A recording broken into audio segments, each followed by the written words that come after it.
Teachers platform channel पर मैं Gautam Sharma railway के सभी भावी जूनियर इंजीनियरों का हार्दिक स्वागत करता हूं। आज की क्लास में हम RRB Bhopal JE CBT first 2024 की कट ऑफ क्या रहने वाली है ये प्रूफ के साथ देखेंगे। यहां की कट ऑफ 60 प्लस जाएगी। थंबनेल में ऐसा क्यों लिखा है, इसका एक कारण सामने निकल कर आया है, ये मैं आपको प्रूफ के साथ दिखाने वाला हूँ। भोपाल ने सभी को चौंका दिया है। स्टेप बाय स्टेप मैं आपको प्रूफ के साथ दिखाता हुआ चलूंगा। सबसे पहले बात करते हैं आरआरबी भोपाल में ब्रांच वाइज एवरेज स्कोर सामने कितना निकल कर आया है। भोपाल में केमिकल ब्रांच वालों का एवरेज स्कोर निकल कर आया 45.13, सिविल ब्रांच का है 46.89, सीएमए का है जी 56.41, इलेक्ट्रिकल वालों का है भोपाल जोन से 51.24। एवरेज स्कोर है 1507 स्टूडेंट है इसमें इलेक्ट्रिकल में, जो जिन्होंने आंसर की चेक की थी उसके अकॉर्डिंग बता रहा हूँ। सिविल में 3000 प्लस स्टूडेंट का क्या स्कोर निकला है, टॉपर कितने हैं, 60 प्लस कितने हैं, 50 पर कितने हैं, मैं आपको प्रूफ के साथ ब्रांच वाइज कैटेगरी वाइज और दिखाते हुए चलूंगा। अब बात करें भोपाल की इलेक्ट्रॉनिक्स वालों का एवरेज निकल कर आया 51.74, भोपाल में मैकेनिकल वालों का एवरेज निकल कर आया 53.58। ये आपकी भोपाल जोन की ब्रांच वाइज आपकी कैटेगरी वाइज ये आपकी टेबल है। इस टेबल के अकॉर्डिंग सिविल की कितनी वैकेंसी है, जनरल की, ओबीसी की कितनी है, इलेक्ट्रिकल में कितनी है और उनकी कट ऑफ क्या रहेगी और क्यों रहेगी, मैं प्रूफ के साथ दिखाता हुआ चलता हूँ। देखिएगा, आप सभी को पता है आरआरबी भोपाल में अनरिजर्व की कुल सभी ब्रांचों की 239 वैकेंसी है। एससी की 62, एसटी की 35, ओबीसी की आपकी कितनी है, ओबीसी की वैकेंसी है 98, ईडब्ल्यूएस की 51, कुल मिलाकर 485 वैकेंसी है। इस टेबल के अकॉर्डिंग ये एक टेबल जनरेट की है। इस टेबल में आप देखिएगा क्या क्या इंक्लूड किया है। Branch, total application RTI reply के अकॉर्डिंग कितने हैं, टोटल प्रेजेंट अटेंडेंस कितने प्रतिशत रही है और कितने बच्चों ने एग्जाम दिया है, रेशो पर सीट कॉम्पिटिशन कितना निकल कर आया है और सीबीटी सेकंड में आपके कितने स्टूडेंट पास किए जाएंगे कैटेगरी वाइज। इस स्लाइड में मैं आपको ये बताऊंगा। देखते हैं सबसे पहले अनरिजर्व की 239 वैकेंसी के लिए प्यारे बच्चों 3585 बच्चे पास किए जाएंगे। अनरिजर्व के कुल यहाँ पर 14765 बच्चों ने फॉर्म सबमिट किया है ऑल ब्रांच में। ये कहाँ से पता चला है बच्चों, ये हमें आरटीआई की रिप्लाई में पता चला है। देखिएगा, डायरेक्ट ज़्यादा नहीं पढ़ेंगे, डायरेक्ट पॉइंट टू पॉइंट बात करूँगा, क्लास ज़्यादा लंबी नहीं करनी है। रिप्लाई में देखिएगा CEN 03/2024 J4 आरआरबी भोपाल कितने स्टूडेंट दिखाए हैं बच्चों, यहाँ पर सबमिट हुए 59,469। ठीक है जी, जिसमें आपके अनरिजर्व के कितने हैं 14,765, ओबीसी के कितने हैं स्टूडेंट जिन्होंने फॉर्म सबमिट किया है ऑल ब्रांच 22,548, एससी के स्टूडेंट यहाँ पर आपकी जो फॉर्म सबमिट करने वाले हैं 11,689, एसटी के 6535 और ईडब्ल्यूएस के 3,932 स्टूडेंट निकलकर सामने आए हैं। इसी के अकॉर्डिंग ये टेबल जनरेट की है। इसमें मैंने आपको ये भी बताया कि पर सीट कॉम्पिटिशन किस कैटेगरी का कितना है और इसके बाद हम कट ऑफ की बात करेंगे और branch wise score electrical, electronics, mechanical, civil का यहाँ पर बच्चों का कितना निकल कर आया है और कट ऑफ क्या रहेगी, ये मैं आपको रैंक मित्रा की जो वो आपकी लिस्ट है उसके अकॉर्डिंग दिखाऊंगा। पहले इस स्लाइड के बारे में बात करते हैं। यहाँ पर अनरिजर्व के 14,765 स्टूडेंट में लगभग 65% अटेंडेंस रही है। अनरिजर्व के लगभग 9597 स्टूडेंट ने एग्जाम दिया है। पास किए जाएंगे 3585। यदि आप 9597 को डिवाइड बाय 3585 करोगे 2.6367 कॉम्पिटिशन यहाँ से जनरल का निकल कर आया है। सभी बच्चों के लिए एक क्वेश्चन है मेरा, आप सभी को इसका रिप्लाई देना है। जैसे कि 3 कंडीशन निकलती है, आप सभी को पता है यहाँ पर फॉर्म भरे हैं 59469।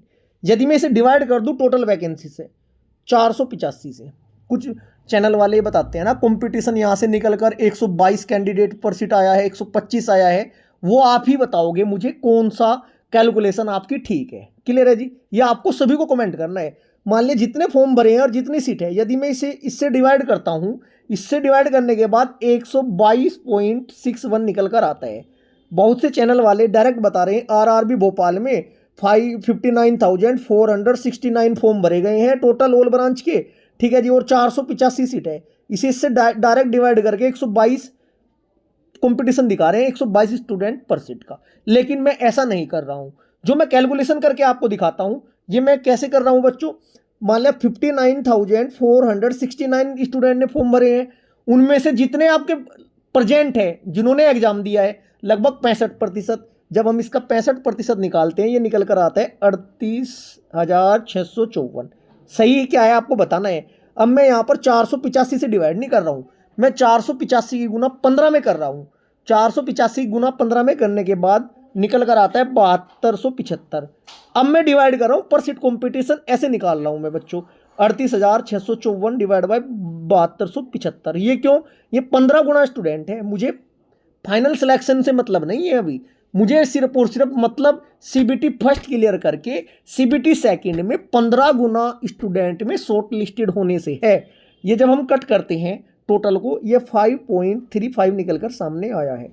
अब सभी मेरे प्यारे भाई और मेरे प्यारे बहन ये कमेंट में जरूर करेंगे कमेंट कि कौन सा पर सीट कॉम्पिटिशन निकालने का सही तरीका है, क्योंकि देखो मुझे इससे मतलब नहीं है पर सीट मतलब फाइनल सिलेक्शन सभी जोन में 15 गुना पास होंगे। 15 का तो हर जोन में 15 का कंपटीशन निकल कर आएगा सीबीटी सेकंड में जब बैठेंगे। आप ये मुझे बताएंगे कौन सा सही है। अब बात करते हैं हम अपनी, जो हम कहाँ पर थे, हम एससी कैटेगरी पर।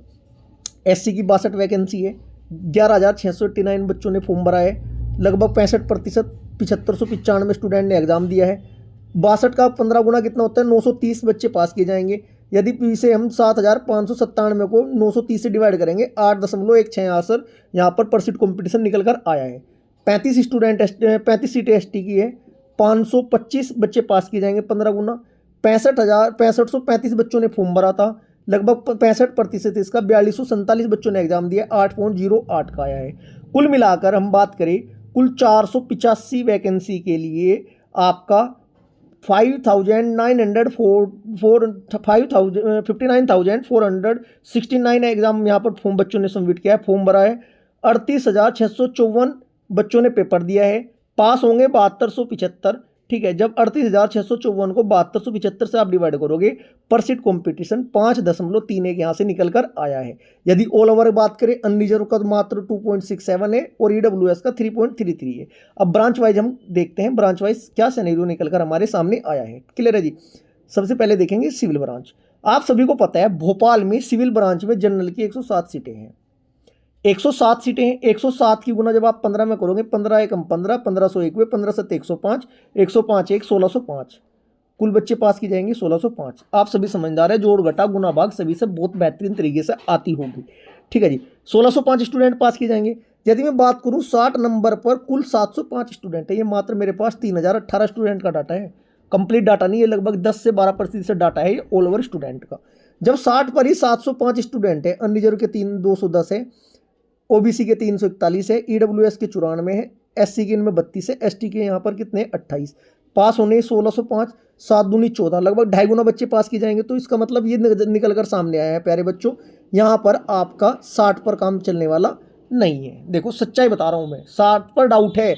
यदि आपके यहाँ पर 60 प्लस है सिविल ब्रांच में, तब आप कह सकते हो कि हाँ आपका यहाँ पर सीबीटी फर्स्ट क्लियर हो जाएगा। क्लियर है जी? और इसके बाद डिपेंड करता है नॉर्मलाइजेशन में आपका किस शिफ्ट में आपका एग्जाम था। हार्ड वाली में था तो नॉर्मलाइजेशन के मार्क्स ज़्यादा बढ़ेंगे, इजी वाली में था तो कम बढ़ेंगे, वो भी डिपेंड करेगा।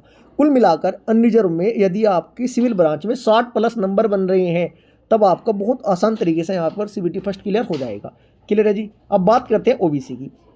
ओबीसी में कितनी वैकेंसी है प्यारे बच्चों? ओबीसी में आपकी 40 वैकेंसी है। ये वैकेंसी कहाँ से देखी है हमने? ये भी मैं आपको दिखाता हूँ, टेबल दिखाता हूँ, वहाँ से पता चला है कि किस कैटेगरी कितनी है। वो तो आप समझदार हो, यदि आपकी सिविल ब्रांच है आपको पता है, फॉर्म भरने से पहले आपने काउंट कर चुके होंगे आप। सिविल ब्रांच की कैटेगरी कौन सी है? 9, 10। 9 में देखो कितने हैं बच्चों ओबीसी की? 9 ओबीसी वाली लाइन कौन सी है हमारी? ओबीसी वाली लाइन है चौथे नंबर की, यहाँ से, क्योंकि ऊपर कैटेगरी नहीं लिख रहा है ना। 1 2 3 4 ओबीसी की देखो कितनी है। ओबीसी की एक तो 12, 10 22, 22 6, 22 6 28, 1 29, 29 और 5 कितने होते हैं? 33, 33 और 6 कितने होते हैं? 39, 39 और देखें लगभग 39 सीटें हैं, 40 के आसपास ही थी बच्चों ये। 39 सीटें हैं किसकी बच्चों? दोबारा देख लेते हैं। 12 10 22, 22 6 28, 28 1 29, 29 5 34, 34 6 40, 40 ही होता है। 40 सीटें हैं ओबीसी की। अब देखते हैं ओबीसी का क्या सिनेरियो निकल कर आया है हमारे सामने सिविल ब्रांच का। सिविल ब्रांच में 40 सीटों के लिए 40 गुना 15, 15 चौका 60, 600 बच्चे पास किए जाएंगे। अब देखते हैं सिविल का ओबीसी कैटेगरी का। ओबीसी वाली ये लाइन ये है हमारी। यदि देखा जाए ओबीसी वालों में हमारा क्या निकल कर सामने आ रहा है बच्चों? ओबीसी वालों में 55 नंबर पर 510 स्टूडेंट है, पास होंगे 600। ऐसा तो है नहीं 55 हो जाएगी मेरिट, लेकिन देखें तो 65 पर 207 हैं। 207 वाले 75 वाले 25 ये अनरिजर्व में जाएंगे, 70 वाले 98 ये अनरिजर्व में जाएंगे।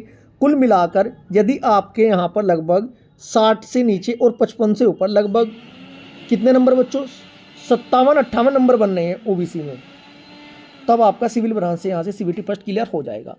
जनरल और ओबीसी के मेरिट में ज़्यादा डिफरेंस नहीं रहेगा, 2 से 3, 2 नंबर का मैक्सिमम रहेगा, 2 से 3 का, 5-7 नंबर का नहीं रहेगा, 1, 2 या 3 नंबर का डिफरेंस रहने वाला है। वहीं बात करें ईडब्ल्यूएस को, थोड़ा यहाँ पर सिलेक्शन लेना थोड़ा आसान लग रहा है। सिविल की ईडब्ल्यूएस की 18 सीटें हैं, 18 सीटें हैं सिविल की, ठीक है जी। सिविल में ईडब्ल्यूएस में यदि आपके नंबर 55-56 के लगभग बन रहे हैं तब आपका सीबीटी फर्स्ट क्लियर हो जाएगा। यही बात करें एससी कैटेगरी की, एससी कैटेगरी में वैकेंसी कितनी है प्यारे बच्चों, 22 है, 22 वैकेंसी है, क्लियर है जी। 22 की गुना जब आप 15 में करोगे, 15 दूनी 30, 300, 15 दूनी 30, 330, कितने बच्चे पास किए जाएंगे, 330। एससी कैटेगरी वाले कौन से, ये रहे देखो, एससी कैटेगरी वाले जो आपके 6 हैं या ये 65 है, ये तो जनरल में चले जाएंगे। यदि एससी कैटेगरी में आपके लगभग 50 पर कितने 117 बच्चे, 55 पर कितने 79। यदि आपके एससी कैटेगरी में 52 से 50-52 के लगभग नंबर बनने हैं तब आपका एससी कैटेगरी से भोपाल से सिविल में सिलेक्शन फाइनल हो जाएगा सीबीटी सेकंड के लिए। ऐसी एसटी में आपके 48-49 के लगभग यदि नंबर बनने हैं तब आपका सीबीटी फर्स्ट यहाँ से क्लियर हो जाएगा। अब बात करते हैं इलेक्ट्रिकल मैकेनिकल की। आप सभी को पता है कुछ सीटें ऐसी है जहाँ पर इलेक्ट्रिकल और मैकेनिकल दोनों अप्लाई कर सकते हैं, इसलिए मैं आपको दोनों की इकट्ठी बताऊँगा, अलग अलग बताऊँगा, क्लास बहुत ज़्यादा लंबी हो जाएगी। क्लियर है जी। इलेक्ट्रिकल और मैकेनिकल में कुल मिलाकर दोनों में 119 के लगभग वैकेंसी है। कहाँ पर, भोपाल में। 15 गुना लड़के पास किए जाएंगे, लगभग आपके 1785 स्टूडेंट पास किए जाएंगे। अब देखते हैं मैकेनिकल में। मैकेनिकल में 60 प्लस ही जाना है, देखो जी थंबनेल पर लिखा है ना 60, वो ऐसे ही नहीं लिखा है, 60 प्लस पर यहाँ पर मैकेनिकल में 725 स्टूडेंट है। बात करें इलेक्ट्रिकल में 60 प्लस पर 487 स्टूडेंट है। ये डाटा पूरा नहीं है, लगभग 700 ये लगा लो, लगभग 725, और ये आपका 60 प्लस पर 500, 7 और 5 1200 तो यही हो चुके हैं। 1785 पास करने हैं, ऐसा नहीं है कि ये इन्हीं पर सिलेक्शन हो जाएगा, बच्चे और भी बढ़ेंगे। यदि कुल मिलाकर आपके इलेक्ट्रिकल और मैकेनिकल में 65 प्लस नंबर बन रहे हैं, क्योंकि सीटें कम हैं, दोनों ब्रांच के इंक्लूड होंगे, कुछ इलेक्ट्रिकल वालों पे इलेक्ट्रॉनिक्स भी इंक्लूड होते हैं, जैसे डिपो वाली सीटें होती हैं उनकी तो मेरिट और भी आई जाएगी। यदि आपके इलेक्ट्रिकल और मैकेनिकल में 65 नंबर के आसपास बन रहे हैं यहाँ पर, ठीक है जी, 63, 65, 64, 66, तब आपका सीबीटी फर्स्ट इलेक्ट्रिकल मैकेनिकल से क्लियर हो जाएगा। यहाँ पर इससे कम बनने हैं 60 पर, देखो सच्चाई ये है 60 नंबर वालों का कोई चांस नहीं है इलेक्ट्रिकल मैकेनिकल में। यदि आपकी ज़्यादा ही हार्ड शिफ्ट है, मान लिया आपका नॉर्मलाइजेशन में 8 से 9 नंबर बढ़ गए हैं, तब बात आपकी अलग है। ऐसे ही आपका ओबीसी का देखते हैं। ओबीसी में आपका ये वाली लाइन ओबीसी की है, देखो दोनों ब्रांच का देखते हैं। ओबीसी में यदि आपके यहाँ पर नंबर 60 नंबर वाले ओबीसी कितने हैं, 347 मैकेनिकल में, 60 नंबर वाले इलेक्ट्रॉनिक्स में, इलेक्ट्रिकल में कितने हैं 60 नंबर वाले 224, 347, 350, 250 के लगभग बैठ रहे हैं। इतने तो ज़्यादा बच्चे पास भी नहीं होने, डाटा हमारे पास पूरा भी नहीं है। कुल मिलाकर यदि आपके 62 से 63 के आसपास नंबर बन नहीं है तब आपका ओबीसी में इलेक्ट्रिकल मैकेनिकल से यहाँ से सीबीटी फर्स्ट क्लियर हो जाएगा। कुछ बच्चों को मेरी क्लास ही अच्छी नहीं लगने की, क्योंकि जिनके ज़्यादा कम मार्क्स है, जो इतना समझदार नहीं हो सकते कि आपकी कैलकुलेशन कैसे निकाल रहा हूँ मैं, कैसे प्रूफ के साथ दिखा रहा हूँ, तो देखो उनको तो थोड़ा अच्छा क्लास लगने की नहीं। लेकिन जो सच्चाई है, सच्चाई यही है, जब रिजल्ट आएगा आप कमेंट बॉक्स में आकर कमेंट लिख के बता सकते हो कि सर आपने सही बताया था या गलत बताया था। ठीक है जी। 62-63 नंबर ओबीसी में होने चाहिए आपके यहाँ पर। यही बात करें एससी कैटेगरी की, मैकेनिकल और इलेक्ट्रिकल ब्रांच की, लगभग आपके 50 से 52 नंबर होने चाहिए यहाँ पर। बात करें एसटी की, लगभग 45-47 नंबर आपके एसटी में होने चाहिए, तब आपका इन दोनों ब्रांच से यहाँ से क्लियर कट ऑफ हो जाएगी। इलेक्ट्रॉनिक्स की सीटें देखते हैं एक बार कितनी है, क्योंकि देखो इलेक्ट्रॉनिक्स वालों की सीटें भी कम है, इनकी तो मेरिट हाई जानी है। एसएनटी 26, 28, 30 और 32, और कुछ ये डिपो वाली, ठीक है 32 कैटेगरी नंबर भी। टोटल की बात करता हूँ मैं, कैटेगरी वाइज नहीं बात करेंगे। कैटेगरी वाली में आप 2 से 3 नंबर का डिफरेंस रख सकते हो। टोटल की बात करेंगे 2, 3, 2, 5, 10, 5, 15, 1, 16, 7, 23, 23 हैं 29, कुछ आपकी 1-2 पोस्टें और मिल सकती है इलेक्ट्रिकल वालों की। लगभग यदि बात करें इलेक्ट्रॉनिक्स वालों के यहाँ कुल मिलाकर 30 वैकेंसी नज़र आ रही है मुझे। जनरल की कितनी, 4, 2, 4, 6, 1, 7, 3, 10, 3, 13 के लगभग 30 वैकेंसी का 15 गुना 15, 30, 45, 450 बच्चे पास किए जाएंगे। और वो डिपेंड करेगा फॉर्म कितने भरे हैं एसएनटी वालों ने। यदि आपके इलेक्ट्रॉनिक्स ब्रांच में इस जोन से 65 प्लस नंबर है तभी आपके चांस है। यदि 62 नंबर है, फिर आपकी यदि 60 नंबर है, हार्ड शिफ्ट में आपका पेपर हुआ था, तब आपका सीबीटी फर्स्ट क्लियर हो जाएगा। आपका पेपर हार्ड शिफ्ट में हुआ है, ईजी में हुआ है, कब हुआ है, कमेंट बॉक्स में एक प्यारा सा कमेंट जरूर करिएगा, जिससे मुझे पता चल जाए कि आपका पेपर हार्ड शिफ्ट में है या ईजी शिफ्ट में है। यदि आप ये भी देखना चाहते हैं कि ब्रांच वाइज आपका, शिफ्ट वाइज आपका एवरेज स्कोर के अकॉर्डिंग कितने नॉर्मलाइजेशन में नंबर बढ़ेंगे, एक वीडियो अपलोड की थी बच्चों, उसकी डिस्क्रिप्शन बॉक्स में, इस वीडियो के डिस्क्रिप्शन में देख लीजिएगा। नॉर्मलाइजेशन में 10 नंबर तक बढ़ने वाले, क्या आपके भी 10 नंबर बढ़ेंगे या आपके 7 नंबर बढ़ेंगे या आपके 3 से 4 नंबर बढ़ेंगे, एक बार उस क्लास को देखिएगा जरूर। ये हमारा सिनेरियो था, पूरा मैं आपको एक्सप्लेन कर चुका हूँ। बच्चे आपके डिपो वाले सीएमए वाली पोस्टों की कट ऑफ, बच्चों इनकी सीटें बहुत ज़्यादा कम है, ठीक है, इनकी मेरिट हाई ही रहेगी, 65+ ही आपको नंबर चाहिए यदि आप यहाँ पर सीबीटी फर्स्ट क्लियर अपना करना चाहते हैं। ये क्लास आपको कैसी लगी है कमेंट बॉक्स में प्यारा सा कमेंट जरूर करिएगा। यदि मेरी कोई बात आपको गलत लगी है, गलत कैलकुलेशन लगी है, मेरा गलत लॉजिक लगे, तो बेझिझक होकर प्यारा सा मैसेज जरूर करिएगा कि सर आप वहाँ पर गलत बोले हैं या आपकी बात हमें गलत लग रही है। यदि गलत बात लगी तब की बात कर रहा हूँ मैं। क्लास अच्छी लगी है, वीडियो को ज़्यादा लाइक करें, शेयर करें। यदि आपने अभी तक चैनल को सब्सक्राइब नहीं किया तो चैनल को सब्सक्राइब जरूर करें। Thank you.